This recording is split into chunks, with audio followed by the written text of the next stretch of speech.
Muy buenas para todo el que esté viendo este video. Me presento, mi nombre es Lyndon Josmar Esteves Gutiérrez. Soy auxiliar de la materia de Física 1. Este video lo preparé para la Facultad Técnica de Mecánica Automotriz de la Universidad San Francisco Javier de Chuquisaca.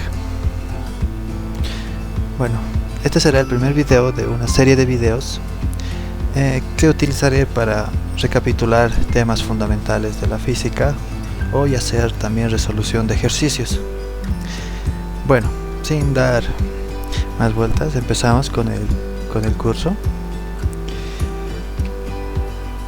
Bueno, a lo largo de todo este video planeo enfatizar en los temas que yo veo necesarios a lo largo de esta asignatura y de las que vienen en los siguientes semestres. Y bueno, habría que empezar con notación científica. Bueno, ¿en qué consiste la notación científica?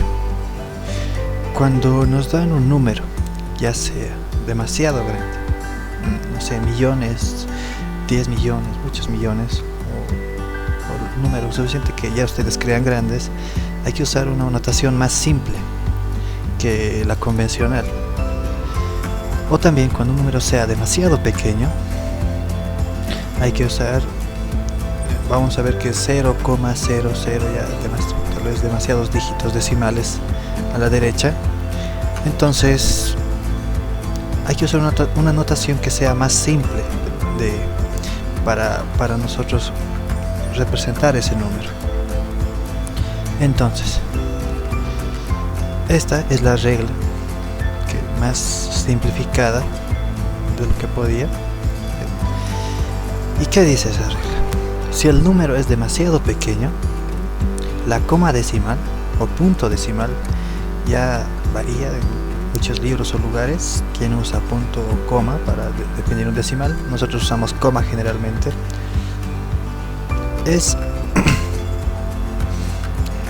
La regla es que si el número es demasiado pequeño, la coma debe ir hacia la derecha y se le anota de la manera en que ese número, el que quede, sea multiplicado por 10 menos, si pueden ver aquí un menos resaltado, elevado, el 10 elevado a un menos el número de espacios que recorrió dicha coma. Si recorre 2, 3 espacios, ese 2 o 3 hay que anotarlo aquí. Ya veremos ejemplos en un momento. Y el otro caso sería si el número es demasiado grande. En ese caso nuestra unidad es demasiado grande, entonces hay que llevar la coma hacia la izquierda. Y de la misma manera lo anotamos por un 10 elevado al número de espacios que recorrió la coma. Ya no es, nótese también que ya no está menos, solo es 10 elevado a dicho número. Podríamos ver aquí unos ejemplos en el que, por ejemplo, este 500 es un número, se podría decir, grande, y que queremos escribirlo de una manera más simple. Entonces la coma está aquí donde está el cursor y queremos recorrer hacia la izquierda, como dice aquí. Si es grande, hacia la izquierda.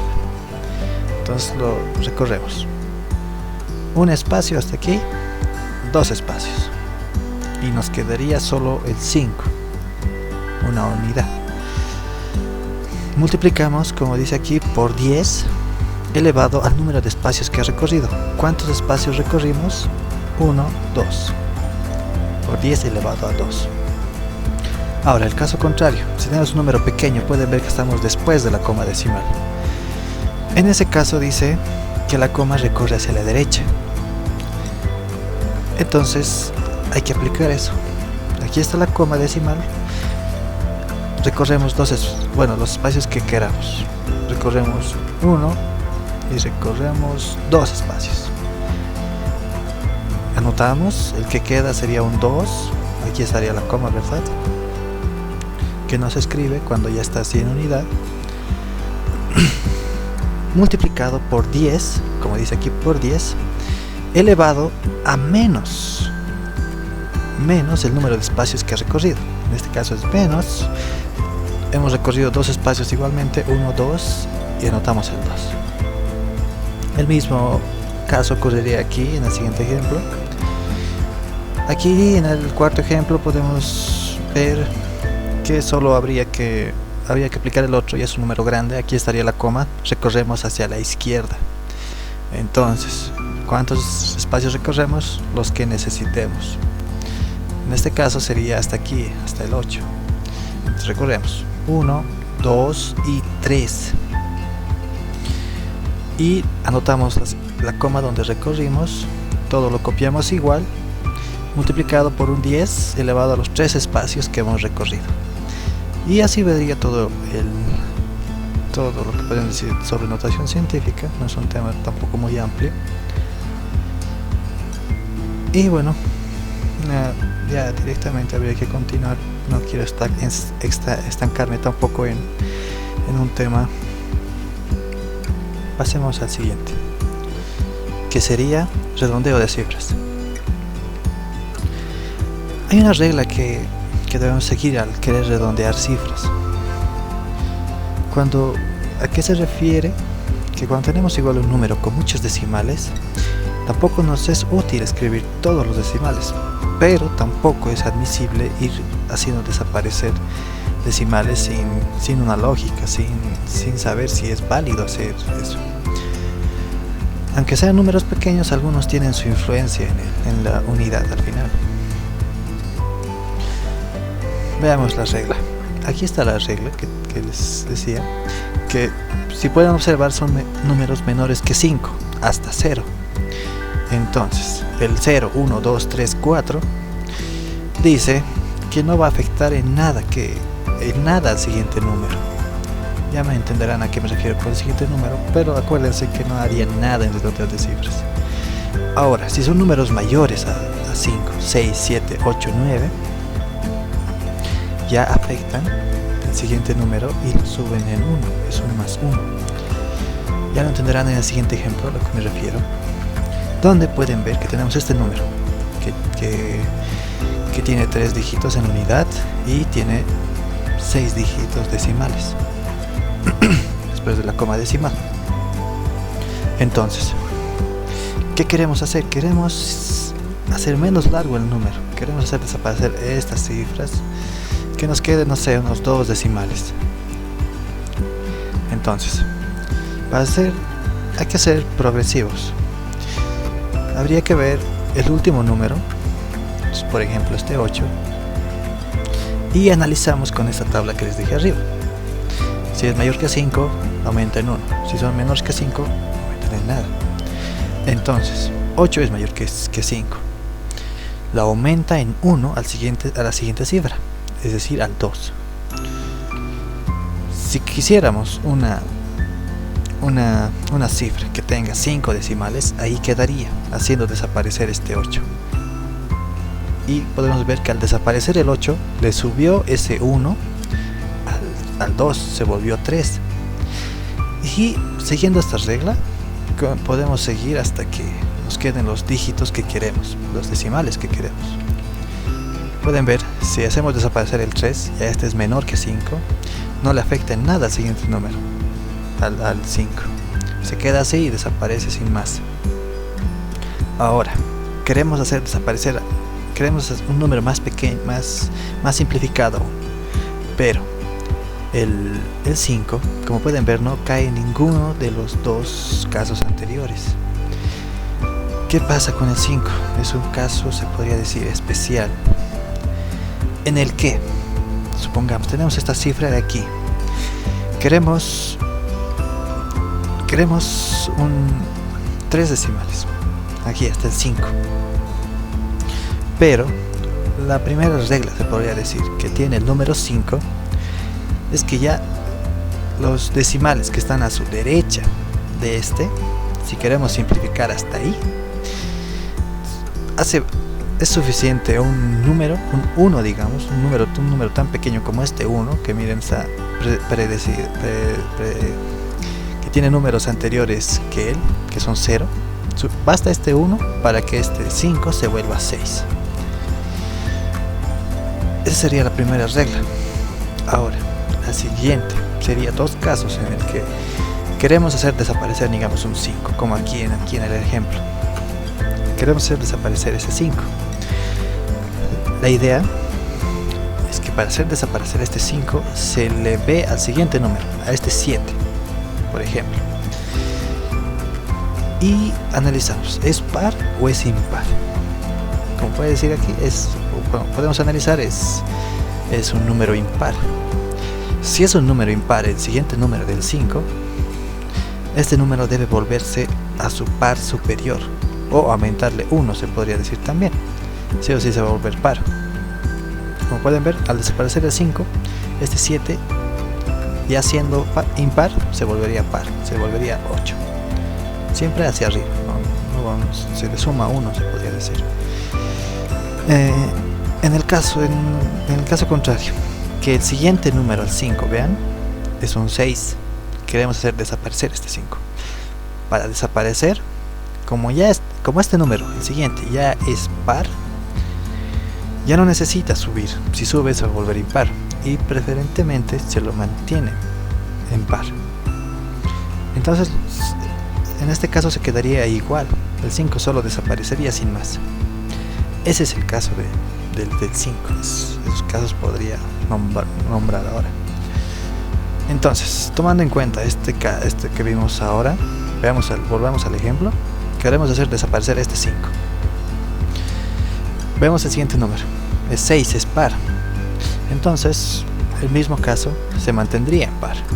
Nos quedaría el número así, con 3 dígitos de decimales nos quedarían así. Ahora uno más, por ejemplo, y vemos aquí que el 6 es un número superior a 5, entonces el 4 se volvería 5. Bueno, aquí me equivoqué al escribir, parece este 4 sería el 5, este ya no estaría aquí. Pero ese sería el método de redondear cifras. Bueno, sin querer dar más vuelta a esto, continuamos.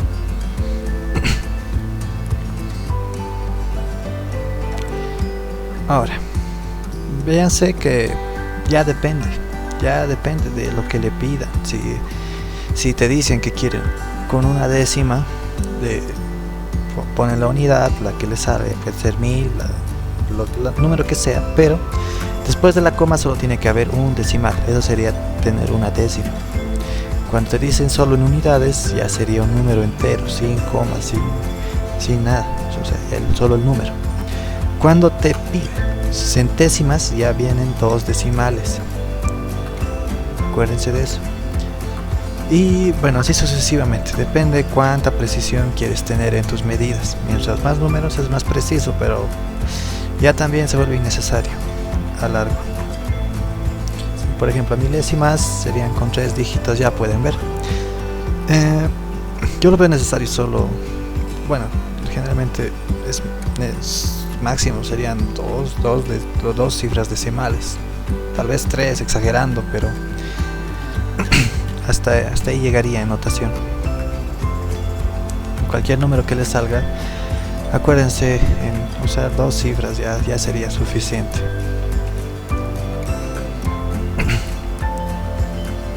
Magnitudes físicas. Ok, existen 2 tipos de magnitudes físicas: las escalares y las vectoriales, o 2 tipos que vamos a estudiar ahora. Las escalares, ¿a qué nos referimos? A mediciones que solo pueden ir hacia arriba o hacia abajo, que pueden aumentar o que pueden bajar. Como por ejemplo, a ver, aquí tenemos la masa. En cualquier sistema de medición podemos ver que la masa solo puede subir o bajar, a diferencia de las vectoriales, que ya tienen una dirección. dónde serán aplicadas, en qué punto, hacia qué punto. Ya hay por eso se les denota con una flecha también, para indicar la dirección a la que están siendo aplicadas. Como les decía, escalares puede ser, por ejemplo, esta masa, 5 kilogramos, 6 libras, volumen 250 centímetros cúbicos, 1 litro. O sea, si se dan cuenta, solo son números que pueden subir o que pueden bajar, por eso se le llama escalares. Temperatura 10 grados, longitud 30 centímetros. En vectoriales ya se les dice como les decía, ya necesitan un sentido, a dónde ir, dónde ser aplicados.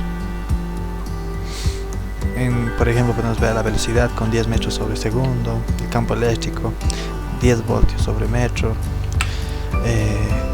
fuerza o peso 25 kiloponios, digamos. Yo supongo que ya lo pueden notar y lo denotarán a lo largo de este curso, de los siguientes cursos, que las vectoriales sí, siempre necesitan una dirección. Entonces,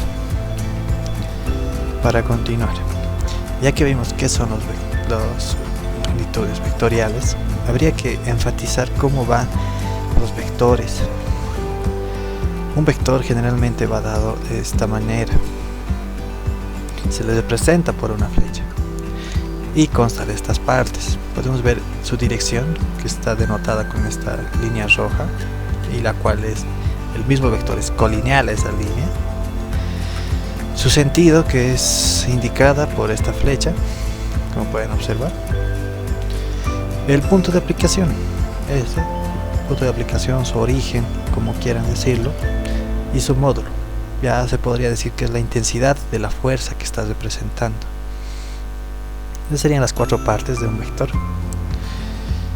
Y bueno, no habría más que decir sobre esta parte, ya lo veremos a más profundidad más adelante. Ok, ya algo importante, ya que conocemos los vectores, es saber sumarlos y restarlos. Existen, dos métodos. Los gráficos, ya que ustedes usando una escuadra, un transportador, una regla, y dibujando en su hoja o en algún lado, pero que siempre esté bien dibujado, dibujamos un plano cartesiano, en el cual en el origen podremos darle un punto de inicio a los vectores. Ahí mismo podemos representar los vectores de 2 maneras: por coordenadas, ya sea como un punto, digamos, nos dan un vector A, digamos, con sus 2 coordenadas o sus 2 componentes, en X y en Y. En X podemos ver un -4 y en Y podemos ver un 5. Aquí sería un -4 y 5 hasta aquí arriba. Por aquí sería el punto. Y trazamos una línea desde el inicio hasta dicho punto. Ese sería nuestro vector -4,5. Y otra manera de graficarlo sería por su magnitud y ángulo. Nos dan igual esos 2 valores y su magnitud y su ángulo.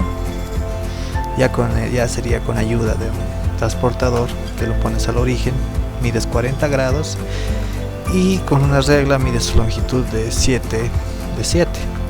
Ya verán en qué sistema o en qué escala están trabajando ustedes. Quedaría de esta manera, así, toda esta línea vale 7 si lo miden con una regla, por ejemplo, y su ángulo es de 40. Y bueno, para continuar habría que ver qué métodos de suma hay así, solo gráficamente, dibujando a escala. El paralelogramo. El paralelogramo, cuando tienes, por ejemplo, estos 2 vectores, lo único que hay que hacer es trazar este vector o cualquier vector, un vector paralelo, pues se llama paralelogramo, un vector paralelo igualito, pero que comience en la punta del otro. Como pueden ver, así sería graficado este vector A en el siguiente, al final de este vector B, y de la misma manera hacemos este vector al final del otro vector. Como pueden ver, se chocan en un punto, y nuestro resultante, como resultado de la suma de estos dos vectores, sería la distancia desde aquí hasta donde se chocan los dos vectores. A ver, los dos vectores están igualitos y este sería la resultante. Si lo miden con una regla, ya les saldría el valor de la resultante. Ahora, el método del triángulo es uno similar al otro caso, al paralelogramo, pero un poco más simple, porque directamente tienes el vector A y a continuación de él lo trazas al vector B. Posteriormente solo habría que unir el inicio con la punta del último vector, del vector B, y nos saldría la resultante. Ahora, una variación de este método es el método del polígono, que va de la misma manera. Trazas un vector, el primer vector, luego a continuación trazas el siguiente. Si tuvieras más vectores, sigues trazando uno tras otro, y desde la punta del último vector hasta el origen, ese es tu resultante. Esos serían los métodos gráficos, pero no es recomendable usar los métodos gráficos, porque al dibujar todo no es tan preciso, y al medir también puede producir errores de todo tipo. Entonces, para las ramas de la ciencia como en la que estamos, hay que ser más precisos. Entonces, para eso hay que usar métodos analíticos. ¿Qué consiste eso? En ya usar las matemáticas para encontrar dichas sumas de vectores o demás. Ok, antes de eso hay que aclarar qué son componentes rectangulares. Cuando tenemos un vector como pueden ver, un vector f, este vector digamos que tiene un ángulo, bueno, obviamente tiene un ángulo si está inclinado. Este tiene dos componentes, uno vertical, que sería f de y,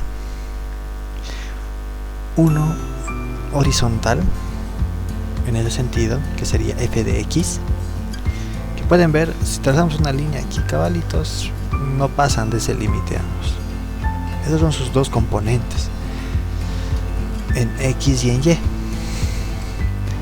Ahora, para analizarlos, para saber cuánto vale cada uno, hay que ver toda esta descomposición entre esos dos componentes, se podría decir. Estos dos componentes, si queremos, podríamos hacerla. Bueno, si queremos, al sumar estos dos, debería salirnos este vector oblicuo.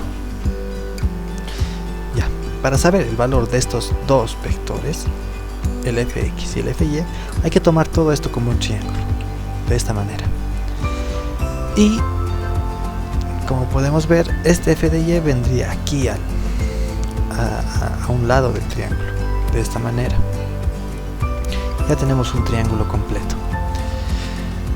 Ahora usamos trigonometría para esto, las funciones trigonométricas. Decimos, el coseno de este ángulo es igual al cateto adyacente, que en este caso sería f de x, sobre la hipotenusa, que sería f.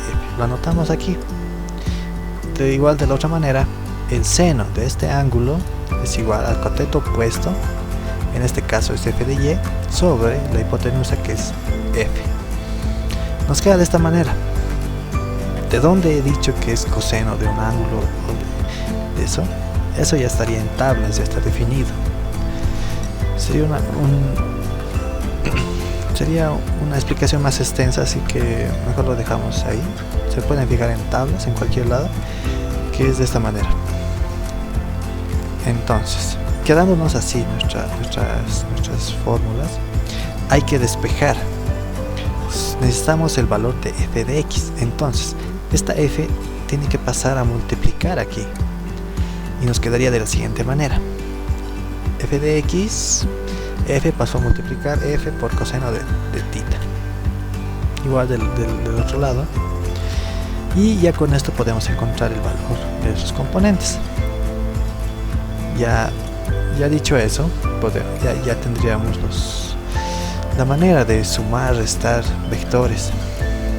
Ahora, en el caso de que ya tuviéramos estos dos componentes y queremos hacer el proceso inverso, queremos saber ahora cuánto vale esta f, no tuviéramos en teoría, usamos esta fórmula, que no es más que Pitágoras. Como pueden ver, hipotenusa al cuadrado es igual al cateto adyacente al cuadrado más el cateto opuesto al cuadrado.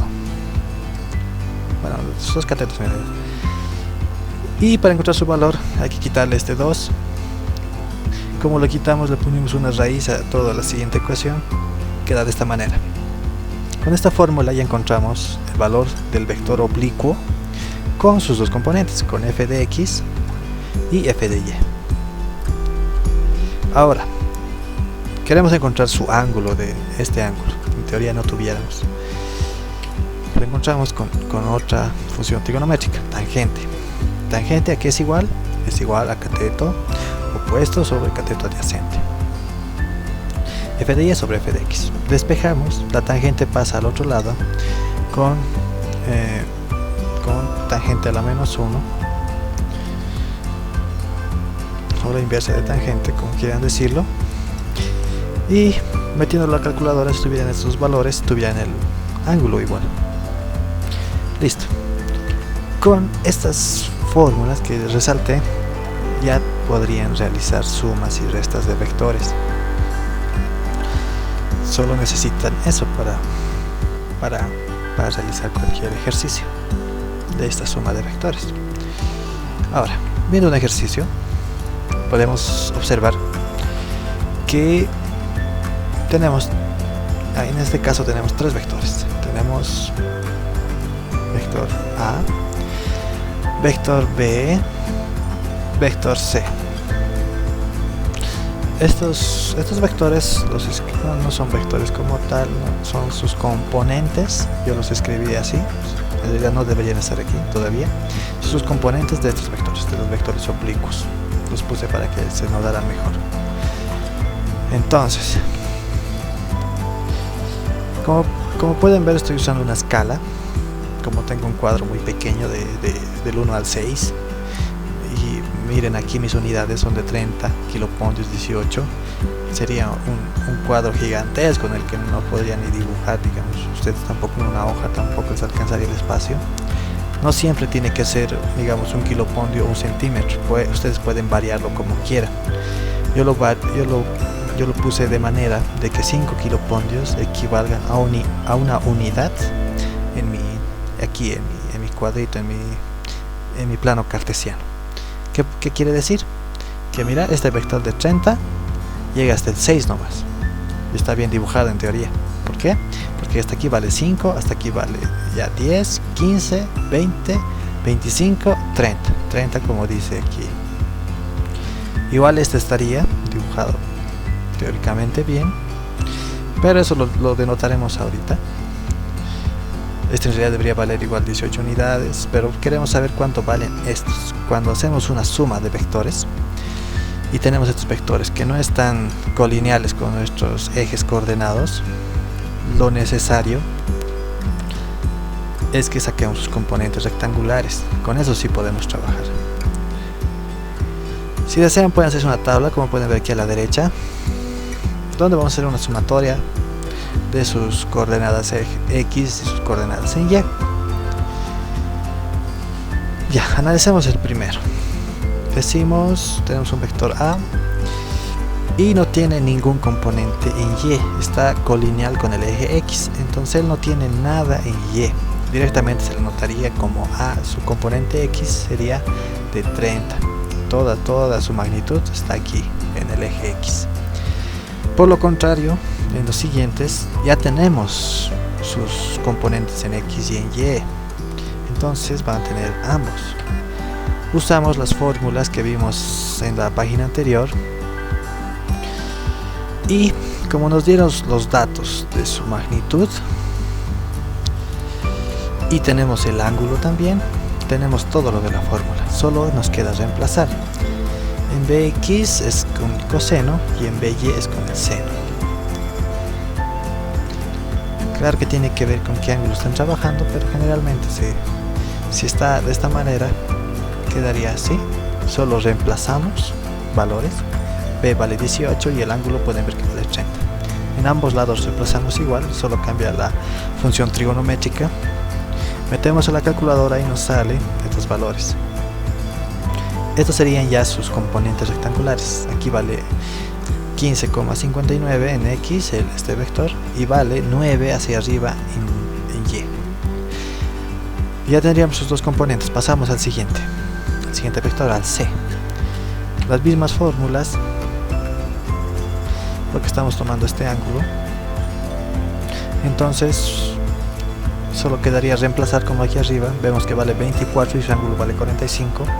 Reemplazamos en ambos y metemos a la calculadora y nos sale sus valores de sus dos componentes. Como pueden ver, como es un ángulo de 45 grados, ambos componentes valen igual, ya sea seno o coseno, porque se forma un triángulo aquí, rectángulo perfecto se podría decir. Y bueno, procederíamos a sumar. Sumamos todos estos, el AX, el BX y el CX. Ahora, pero no es una suma como tal, sumarlos como sea. Hay que tomar en cuenta hacia qué lado se están orientando. Podemos ver que el A está yendo hacia la derecha, el lado positivo de las X, y los otros vectores están yendo hacia el lado negativo de la X. Entonces el A, como está yendo al positivo, se nota con más nomás. El siguiente, el BX, vale 15, pero está yendo hacia la izquierda, hacia el lado negativo. Entonces ponemos menos y copiamos el valor, así como está. De la mismo modo, este está yendo hacia el lado negativo. De esa manera ponemos menos y copiamos igual como está. Mismo razonamiento para la sumatoria. Usamos la calculadora para sumar y restar y nos queda este valor. Mismo razonamiento para las Y's. Vemos que el 9, que el BY está yendo hacia arriba. Y arriba es positivo, entonces como positivo. Y hacia abajo está yendo el C. CY está yendo hacia abajo, es negativo. Y anotamos su valor negativo. Sumamos o restamos y nos sale este valor. Como pueden ver, ya tenemos sus dos componentes del vector que saldría sumando estos tres vectores, este con este con este. Ya teniendo sus dos componentes, podemos sacar cuánto vale en total el vector. ¿Cómo hacemos eso? Con esta fórmula, con la que mostré igual en la anterior página. El vector total, el resultante, igual a la raíz de sus dos componentes, su componente en X y su componente en Y. Lo metemos a la fórmula y nos queda, cada uno al cuadrado, y listo. Metemos a la calculadora y nos sale este valor, 8,37. Como verán, sus componentes nos pueden salir negativos, pero nunca su magnitud les va a salir negativa, porque su magnitud es el tamaño, ya es la intensidad del vector. No podría ser un vector así como tal. Si saldría negativo, digamos, sería todo su contrario del otro vector. Y bueno, ya le sale esto y bueno, ya podríamos graficarlo con sus dos componentes. pero como es tan pequeño, mejor lo tenemos como un zoom a esta partecita, porque vean, un 2 me salió y un 7, casi 8. Un zoom le damos y quedaría de esta manera el vector resultante. El vector resultante es el celestito. Sus componentes rectangulares serían los rojitos en X y en Y. Pueden ver que los dos son negativos. Entonces mira, este va negativo, el X negativo, vería hasta aquí, y el menos 7,97 igual es negativo, iría hacia abajo, y su resultante tendría esta orientación con un valor de 8,37. Si medimos este celestito con una regla, digamos, con nuestra escala también que usamos, nos debería salir este número. Aquí dándole un acercamiento más a esto, lo analizamos como un triángulo, igual que hace ratos, para encontrar su ángulo, porque no lo tenemos aún. Queremos encontrar, digamos, este ángulo. Entonces usamos la otra fórmula que vimos en la anterior página. Tenemos la función trigonométrica tangente, lo despejamos y reemplazamos estos dos valores aquí. Nos queda de la siguiente manera: la inversa de la tangente con los valores reemplazados, y metemos a la calculadora y nos sale su ángulo.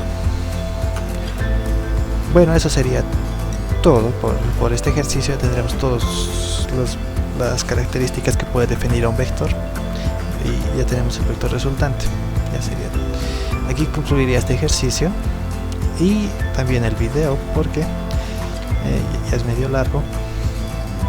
En siguientes videos vamos a estar viendo ya otros temas, pero para vectores, para sumas y restas, ya debería bastarles todo lo que vimos en este video. Con todo eso me despido y sería hasta el siguiente video.